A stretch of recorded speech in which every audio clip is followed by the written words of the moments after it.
In this video, I show you how to fix this site cannot be reached problem Google Chrome on Android. For solving this problem, go to Google Chrome.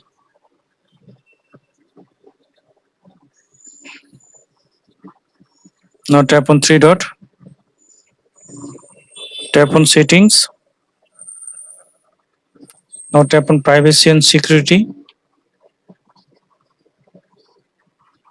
Scroll down.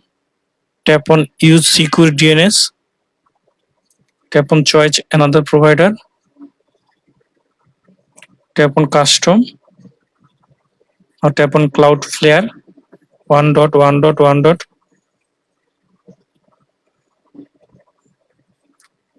Now browse any site. Now I hope that this method fix this site cannot be reached problem Chrome in Android phone.